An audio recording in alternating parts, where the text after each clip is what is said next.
បាទជំរាបសួរលោកលោកស្រីនាងកញ្ញាបងប្អូនលោកតាយាយដែលកំពុងតាមដាននៅក្នុង page website រឿងរបស់យើងខ្ញុំបាទអញ្ចឹងរឿងថ្មីបានមកដល់ហើយគឺរឿងព្យុះដាវទឹកភ្លៀងបាទរឿងនេះគឺល្អមើលខ្លាំងណាស់ admin បានទស្សនារួចមកហើយនៅសតតែពុកម៉ែបងប្អូនតែប៉ុណ្ណោះអញ្ចឹងសូមអញ្ជើញទៅទស្សនាជាមួយនឹងខ្ញុំបាទដូចទៅបាទបើសិនជាបងប្អូនជាអ្នកប្រើ computer អញ្ចឹងបងប្អូនអាចទៅទស្សនារឿងមិញបានតាមរយៈបាទជ្រុំឬក៏ Firefox អញ្ចឹងឧទាហរណ៍ថាខ្ញុំចូល Firefox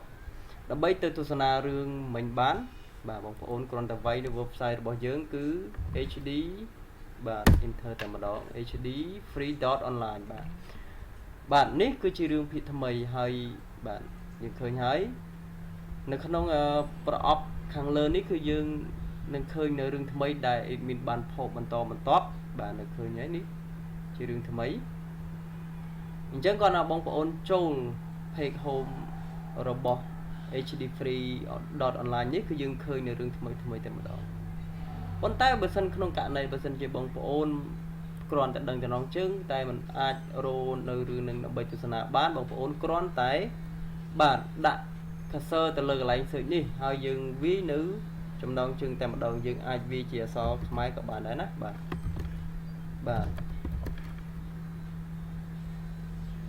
ព្យុះដាវបាទនេះបាទឃើញហើយយើងវាយតែពីពីគឺយើងចេញតែម្ដងបាទឃើញទេបាទស្រួលតែម្ដងសម្រាប់ website របស់យើងបាទហើយយើងចុច play ទៅគឺ play auto បាទលឿនក្នុងការ play នៅរឿងគឺលឿនខ្លាំងណាស់បាទអញ្ចឹងអ្វីដែលពិសេសមួយទៀតដល់ពេលដែលបងប្អូន scroll ចុះក្រោមណាបងប្អូនណាបាទរឿងរបស់យើងនឹងអាច load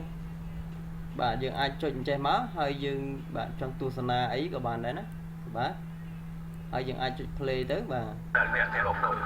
ទេបាទងាយស្រួលបំផុតយើងអាចធ្វើការអីក៏បានអញ្ចឹងសម្រាប់ការទស្សនារបស់យើងគឺមានតែប៉ុណ្្នឹងបាទអញ្ចឹងបងប្អូនកុំភ្លេចចូលទៅតាមទស្សនានៅរឿងរបស់យើងណាបាទ